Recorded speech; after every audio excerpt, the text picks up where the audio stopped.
Back to the channel. My name is Brad, SuperCoach Pro. Today we take a look at the round 23 SuperCoach team review. This week just gone, we scored 2,510 into 4.6k rank at the moment. And there's one round to go, and our DPP slash rookie cover has actually been coming in clutch of late. This is going to be a real quick team review and preview here. Basically, what happened with the side, I'll just undo the changes because we're going to have to field Fisher down back and Richards down in the forward line. And we've been kissed by Richards coming back here. But just the side with the Cecil out, Hall came in, did 100. That was pretty crazy for a rookie, considering that's his highest score of the round. Oh, sorry, of the year. The rest of the back line's been okay. Stewart's a bit of a fail pick, if I'm honest, at 99 point average. Lucky's had a good back end of the season. I don't think I'll be starting any of these guys next year, bar Sheasel maybe, and McKercher in terms of backline players. So yeah, they've been okay throughout the season, but it's still a bit of a mid-range side. So I think pods next year are the way to go. Young and Ryan disappointing again, and it would have been nice to have one of these guys go massive to make up for those points lost in D3 and D4. But yeah, absolutely gifted with Hoare putting on a show. So got to love that. And then the midfield, yeah, look, I was going to do Flanders VC, then I was going to do Zorko, and then decided last minute to go Butters. So wasn't catfishing or trolling. They were the two players I was looking before Butters, and then I thought, showdown, maybe he'll go huge, and he did. Bond's been consistent as ever. Is he the guy you pay up for next year? Potentially, because you're going to have to bring him in at some point. And then Green, bought him in for 490k. He's actually been pretty good since bringing him in a couple months ago, despite people trading him out. Merritt has probably been a little bit more average sometimes than Green since bringing him in, bring him in. Sorry, and then Steele, Sarong, they've been pretty consistent. Steele had a bit of a flat patch, bounced back okay, and then Sarong started off hot and come home cold, in my opinion. And then yeah, Rosie brought him in for Oliver, so mucked around with M8 a little bit too much, and McKercher's weirdly enough M7 just due to that price differential, even though he is averaging less. So make sense of it what you will. Dowling, Fraser, Sin, all decent rookies bar Sin. He comes in this weekend potentially at 5 p.m. We get the Friday sheets. And then Cherry Gorn, yeah, going Cherry over Grundy was huge this year. Bringing in Meek and Sweet was also huge for Jackson being my starting pick, so I could actually make cash off Meek, make cash off Sweet, cover a few donuts in R2 position that would have been, or direct trade outs from R2. So Jackson's been a great pick in terms of his flexibility of being able to provide cash gen if a rookie did get dropped in R2 spot, and being good cover if there was a 1 to 2 week injury, which he has done for me for Gorn. So Flanders, Zorko, Heaney, they've been the tail of the tape. Those three, you had to have them all season to do decently. Would be surprised if there's a top 1K rank without those three players. And then, yeah, Curnow, probably a failed one, if I'm honest, and Manor, Dowling, and Fraser. I've got to decide which rookie roulette to bring in this week for F6. I don't really know. Like, Fraser plays Giants. I don't love that. Dowling, do I trust him not to be sub against Sydney? Don't know. Manor against West Coast at half forward flank probably makes more sense out of these options. So I'd probably leave Manor there. He's averaging 73 as opposed to the other guys. So just have to hope he gets an 80 and we should be okay. So leave that team as it is. But what we're going to have to do now, this is where the DPP side is actually coming real handy. We're going to use a VC pod in Sherry.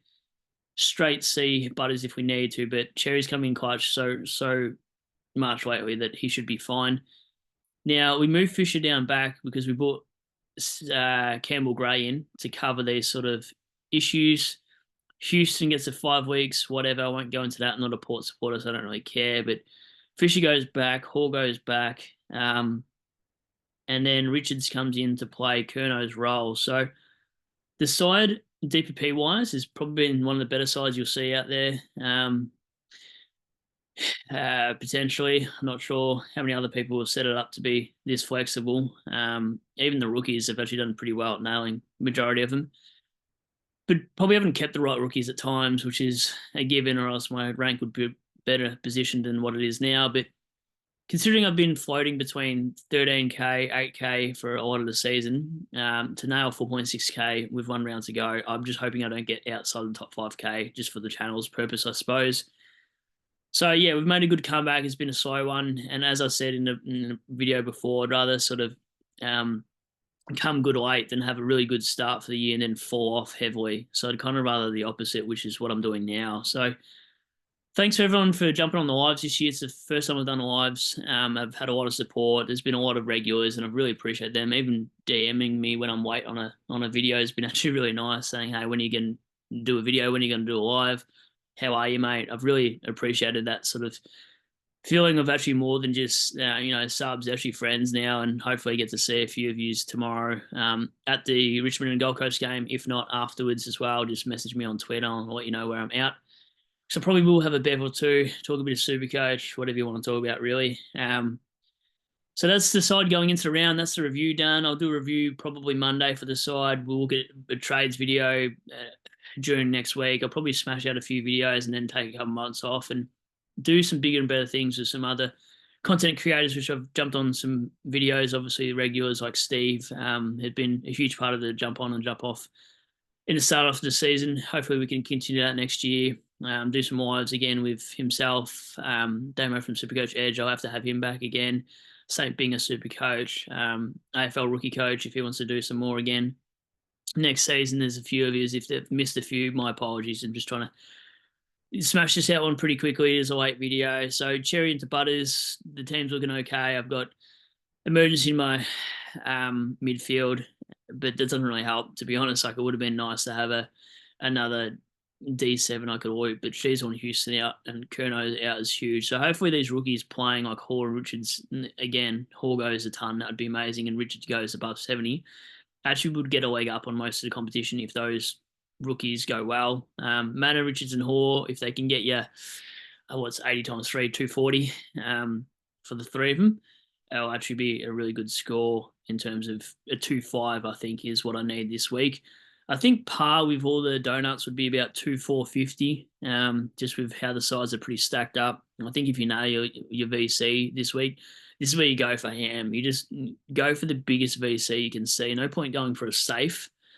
This house is picking. That's where I kind of think Flanders either goes 120 for me. I don't know, just super consistent, but he's been playing half forward. So I listened to Pig's video the other day off Dr. SuperCoach, and I thought, you know what? I think a lot of people will be going Flanders or Gorn or Dacos. So I want to use a bit of a pod here, wait to see what Flanders scores to see if I then take Cherry's VC. And then Butters is as consistent as ever. So that is the video for me. Thanks for tuning into the lives, the previews, the reviews, your comments, your trade plans, etc. Enjoyed it thus far, and I'll continue to do SuperCoach content creators and stuff next year as well. So peace out for this one. You'll see me do a live Sunday night, whether it be with Steve or myself or somebody else as well. I'll definitely have to go live Sunday night. I know I said I'll do it last week, but things happened last weekend, which is pretty crazy, and I won't get into, but we'll do one last live for the season on Sunday night. And hopefully I'll see you guys, like I said, tomorrow at the game or after it. So peace out and catch you on the next. Thanks for watching. Give us a like if you haven't already.